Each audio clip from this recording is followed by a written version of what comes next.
जय हिंद दोस्तों। तो फिर से एक नए वीडियो में आप लोगों को स्वागत है। चैनल पर नए तो चैनल को सब्सक्राइब कर लीजिए। आज की इस वीडियो में अग्निवीर एग्जाम जो 2025 में आप लोग जितने भी बच्चे देने वाले हैं, तो आप लोग वीडियो क्लास तक बने रहिएगा और चैनल पर नए तो चैनल को सब्सक्राइब कर लीजिएगा। तो चलिए, आज का साइंस का सवाल है जो कई बार अग्निवीर एग्जाम में पूछे गए हैं, तो आप लोग वीडियो क्लास तक जरूर बने रहिएगा और चैनल पर नए तो चैनल को सब्सक्राइब कर लीजिएगा। चलिए स्टार्ट करते हैं। पहला नंबर क्वेश्चन की ओर कि शुक्राणु का निर्माण कहाँ होता है। शुक्राणु का निर्माण कहाँ होता है, ये साइंस का सवाल है जो अग्निवीर में पूछा गया सवाल है। तो यहाँ पर ध्यान दीजिएगा, शुक्राणु का निर्माण कहाँ होता है, तो ऑप्शन ए हो जाएगा वृषण में। वृषण में शुक्राणु का निर्माण कहाँ होता है, तो वृषण में। आप लोग याद रखिएगा, वृषण में शुक्राणु का निर्माण होता है। चलिए दूसरा नंबर क्वेश्चन की ओर चलते हैं कि गुरुत्वाकर्षण बल किस पर लगता है। गुरुत्वाकर्षण बल किस पर लगता है, ये आप लोग को बताना है कि गुरुत्वाकर्षण बल किस पर लगता है, द्रव्यमान पर। द्रव्यमान पर गुरुत्वाकर्षण बल लगता है। ऑप्शन ए इसका करेक्ट आंसर याद रखिएगा। गुरुत्वाकर्षण बल किस पर लगता है, तो द्रव्यमान पर लगता है। आप लोग को यहाँ पर correct answer option number A हो जाएगा। चलिए तीसरा नंबर क्वेश्चन क्या कहता है कि पौधे में अपशिष्ट कहाँ संग्रहित होते हैं। पौधे में अपशिष्ट कहाँ संग्रहित होते हैं, तो तीसरा का करेक्ट आंसर ऑप्शन सी हो जाएगा रितिका में। रितिका में अपशिष्ट होते हैं जो संग्रहित होते हैं। अब रितिका में हो जाएगा ऑप्शन सी करेक्ट आंसर याद रखिएगा। चलिए चौथा नंबर क्वेश्चन चलते हैं कि पाइरुविक अम्ल का विखंडन कहाँ होता है। पाइरुविक अम्ल का विघटन कहाँ होता है, तो ऑप्शन तीसरा चौथा का करेक्ट आंसर याद रखिएगा। चौथा का करेक्ट आंसर आप लोग याद रखिएगा। पाइरुविक अम्ल का विखंडन कहाँ होता है, तो चौथा का करेक्ट आंसर ऑप्शन और ये हो जाएगा माइटोकॉन्ड्रिया में। ऑप्शन ए इसका करेक्ट आंसर याद रखिएगा। काफी ज्यादा इंपॉर्टेंट क्वेश्चन है, आप लोग इसे याद रखिएगा। चलिए आगे ध्यान देना है, सिंगल सेल कौन सी है। सिंगल सेल कौन सी है, तो सिंगल सेल अमीबा हो जाएगा। ऑप्शन ए जे अमीबा में एक कोशिकीय जीव है, ये आप लोग जानते होंगे, क्लास 8 में भी पढ़े होंगे, 9 में भी, कि अमीबा कैसा जीव है, तो एक कोशिकीय जीव है। तो सिंगल सेल कौन सा हो जाएगा, अमीबा हो जाएगा। ऑप्शन ए इसका करेक्ट आंसर याद रखिएगा। चलिए यहाँ पर देखते हैं छठा नंबर क्वेश्चन कि पतले तार में किसको बदला जा सकता है। तो यहाँ पर देखिए पतले तार बनाया जा सकता है, तो छठा का करेक्ट आंसर सोना को आप लोग बहुत पतले तार यानी कि छोटा सा यानी 1 केवल सोना से बहुत ज्यादा तार बना सकते हैं, पतले तार बनाया जा सकता है। तो सोना को ऑप्शन सी इसका करेक्ट आंसर याद रखिएगा। चलिए यहाँ 7वां नंबर की जटिल अस्थायी ऊतक कौन सा है। इसमें से जटिल अस्थायी ऊतक बोल रहा है, तो जटिल अस्थायी ऊतक कौन सा हो जाएगा, यहाँ पर ध्यान देना है। तो फ्लोएम है जो जटिल अस्थायी ऊतक है। ऑप्शन बी करेक्ट आंसर हो जाएगा। ऑप्शन बी इसका करेक्ट आंसर हो जाएगा।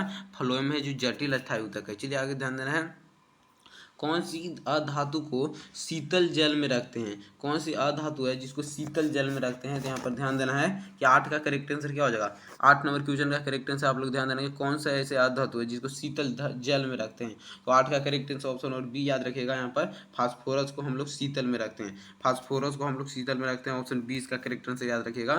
महिला में फैलोपियन ट्यूब जो किस ओर बढ़ती है, जो महिला में फैलोपियन ट्यूब किस ओर बढ़ती है, तो 9वां का करेक्ट आंसर आप लोग याद रखिएगा, यहाँ पर गर्भाशय की ओर बढ़ती है। ऑप्शन ए इसका करेक्ट आंसर। कई बार ये एग्जाम में पूछा गया सवाल है, तो ये आप लोग याद रखिएगा, गर्भाशय की ओर बढ़ती है। ऑप्शन ए इसका करेक्ट आंसर हो जाएगा। चलिए आगे ध्यान देना है, भ्रूण अपना पोषण कहाँ से प्राप्त करता है, तो 10 का करेक्ट आंसर ऑप्शन और ये हो जाएगा प्लेसेंटा ऊतक से अपना भ्रूण पोषण प्राप्त करता है, जो नाभि भाग से होता है। नाभि भाग से वो भ्रूण अपना पोषण को प्राप्त करता है, प्लेसेंटा रहता है उसके से ही पोषण प्राप्त करता है। ऑप्शन ए इसका करेक्ट आंसर याद रखिएगा। चलिए आगे ध्यान देना है, उससे पहले अगर आप लोग भी अग्निवीर एग्जाम में सफल होना चाहते हैं, तो मात्र 49 रुपये में खरीद सकते हैं। हर साल बच्चे इसे कर बेहतर लेते हैं और सिलेक्शन भी ले पाते हैं। तो अगर आप लोग भी चाहते हैं कि अग्निवीर एग्जाम में सिलेक्शन हो, तो ये रहा आपको व्हाट्सअप नंबर। मात्र आप लोग सुपर 250 क्वेश्चन खरीद लीजिएगा। 5 यहाँ पर 49 रुपये में, जो हर एक साल बच्चे खरीदते हैं, और इस साल भी बच्चे बहुत ज़्यादा खरीदे हैं। तो अगर आप लोग भी अग्निवीर एग्जाम परीक्षा में सफल होना चाहते हैं, तो आर्मी सुपर 250 क्वेश्चन जरूर खरीद लीजिएगा। हर एक साल बच्चे खरीद कर 90% करते हैं और सिलेक्शन लेकर आते हैं, बस उनका फिर मेडिकल फिजिकल रह जाएगा। तो अगर आप लोग भी चाहते हैं कि एग्जाम यहाँ पर निकले, तो यहाँ पर मात्र 49 रुपये में जरूर खरीदिएगा। हर एक साल बच्चे खरीदते आ रहे हैं। तो चलिए आगे ध्यान देना है, 11 नंबर क्वेश्चन है कि कोशिका का पावर हाउस किसे कहते हैं। कोशिका का जो पावर हाउस है उसे किसे कहते हैं, तो 11 का करेक्ट आंसर ऑप्शन और सी याद रखिएगा। माइटोकॉन्ड्रिया को ही पावर हाउस कहते हैं। ऑप्शन सी इसका करेक्ट आंसर याद रखिएगा। चलिए आगे ध्यान देना है, क्या कर रहा है यहाँ पर 12 नंबर क्वेश्चन कि मेंडल की आनुवंशिकता के बारे में किस पौधे पर प्रयोग किया था। मेंडल के जो आनुवंशिकता होता है, तो ये आप लोग जानते होंगे, मेंडल ने मटर के पौधे पर प्रयोग किया था। ऑप्शन बी इसका करेक्ट आंसर याद रखिएगा, मटर के पौधे। चलिए आगे ध्यान देना है, आगे 13 नंबर क्वेश्चन क्या कहा है कि बौनापन किस हार्मोन की कमी से होता है। तो बौनापन किस हार्मोन की कमी से हो जाएगा, ऑप्शन ए हो जाएगा। ऑप्शन ए इसका करेक्ट आंसर हो जाएगा। बौनापन किस हार्मोन की कमी से होता है, तो एचजी से, एचजी से होता है। चलिए जीएच से, सॉरी। सबसे बड़ा उत्तरधारी कौन सा, जो सबसे बड़ा स्तनधारी है। तो सबसे बड़ा स्तनधारी आप लोग को बताना है, 30 में से आप लोग चुनिए कि सबसे बड़ा स्तनधारी। तो यहाँ पर 14 का correct answer option number B हो जाएगा, बुल्लू हवेल है। बुल्लू हवेल है जो सबसे बड़ा स्तनधारी है, जो 20 हाथी के बराबर होता है। स्तनधारी जो जलीय जीव है, तो यहाँ पर ध्यान देना, बुल्लू हवेल हो जाएगा। आप लोग याद रखिएगा। चलिए आगे ध्यान देना है कि कौन से जीव में जनन स्पोरोजाइटा द्वारा होता है। तो स्पोरोजाइटा द्वारा कौन सा जीव में जनन होगा। तो 15 का करेक्ट आंसर आप लोग याद रखिएगा। ऑप्शन नंबर सी सवाल में स्पोरोजाइटा द्वारा जनन होता है, ये आप लोग याद रखना है। चलिए आगे ध्यान देता है। 16 नंबर क्वेश्चन क्या कहता है कि निम्न में किसका आकार जिसमें डालते हैं उसी आकार का ले लेता है परंतु आयतन निश्चित होता है। तो यहाँ पर कौन सा है जिसमें अगर आप लोग किसी बर्तन में डालिएगा तो उसी का आकार ले लेगा, पर यहाँ पर क्या होता है, आकार ले लेता है परंतु आयतन निश्चित होता है, आयतन समान ही होता है। तो यहाँ पर ध्यान दीजिएगा। 16 का करेक्ट आंसर आप लोग याद रखिएगा। ऑप्शन ए हो जाएगा केरोसिन। केरोसिन का अगर जिस आकार में डालिएगा, मतलब 1 लीटर केरोसिन है तो आप लोग 1 लीटर के अगर डिब्बा में डालिएगा तो डिब्बा का आकार का हो जाए। फिर आयतन आप लोग को 1 लीटर के 1 लीटर ही होगा, आयतन तो बढ़ेगा नहीं। तो ऑप्शन ए इसका करेक्ट आंसर याद रखिएगा। ऑप्शन ए इसका करेक्ट आंसर। चलिए आगे ध्यान देना है। 17 नंबर क्वेश्चन, अनेक कोशिकाओं में बना जीव कौन सा है। अनेक कोशिकाओं में बना जीव, तो 17 का correct answer option number D हो जाएगा। यहाँ पर 17 का correct answer option number D हो जाएगा, हाइड्रा है। अनेक कोशिकाओं में बने जो है तो हाइड्रा है। चलिए आगे ध्यान देना है।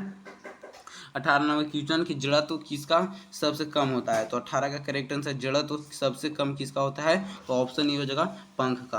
पंख का हो जाएगा 18 का करेक्ट आंसर ऑप्शन नंबर ये याद रखिएगा। चलिए आगे ध्यान देना है। 19 नंबर क्वेश्चन है कि कौन सा बल ग्राहों के सौर मंडल को बनाए रखता है। तो 19 का करेक्ट आंसर कौन सा ऐसा बल है जो सौर मंडल के बनाए रखता है। तो 19 का करेक्ट आंसर आप लोग याद रखिएगा।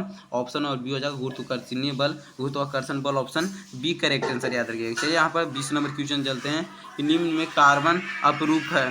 तो 20 का करेक्ट आंसर क्या हो जाएगा, यहाँ पर याद रखिएगा। निम्न में कार्बन अपरूप किसका है, तो ग्रेफाइट का कार्बन अपरूप किसका होता है, तो ग्रेफाइट का। ऑप्शन ए इसका करेक्ट आंसर याद रखिएगा। ग्रेफाइट का कार्बन अपरूप है।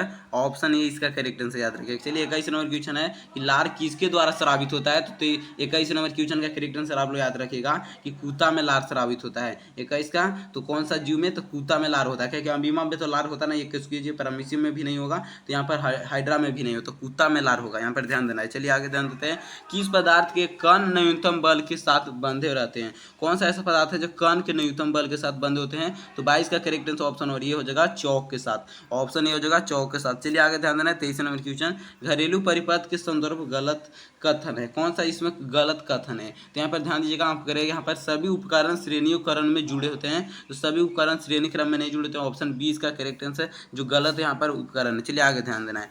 24 नंबर क्वेश्चन क्या कर रहा है कि जंतु कोशिका का पादप।